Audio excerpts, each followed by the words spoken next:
नमस्ते, आज म तपाईँलाई मेरो ब्यागको पार्ट्स लाँदैछु। यहाँ चाहिँ आइडेन्टिटी कार्ड हाल्दा हुन्छ अनि यहाँ चाहिँ जे पनि हाल्दा हुन्छ। यहाँ चाहिँ ठुलो पकेट छ अनि यहाँ चाहिँ पेन्सिल सार्पनर इरेजर हाल्दा हुन्छ।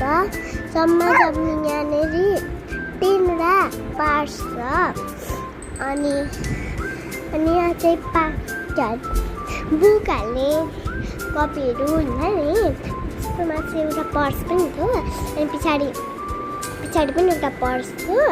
अनि म चाहिँ एकदमै एक्साइटेड भएर मैले आफ्नो ब्यागबाट आफ्नो कपी निकालेर देखाउँदैछु सबैजनालाई। मेरो फर्स्ट किताब अनि सेकेन्ड अनि थर्ड अनि अर्को हो फोर्थ निकाल्दैछु म।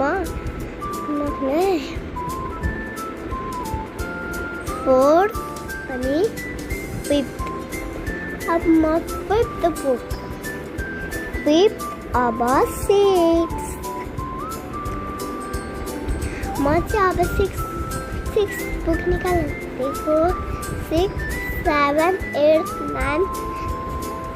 9 हामीको चाहिँ 9वटा हुन्छ जम्मी गरेर सबै गरेर। अनि अब चाहिँ हाम्रो बुक पनि 9वटा हुन्छ, तर मैले 6वटा मात्रै किनेको छु अहिले। अब 3वटा आउन बाँकी छ, तर मैले सबै बुक तपाईँलाई देखाएको छु। छिटो हेर्नु होला मेरो भिडियो।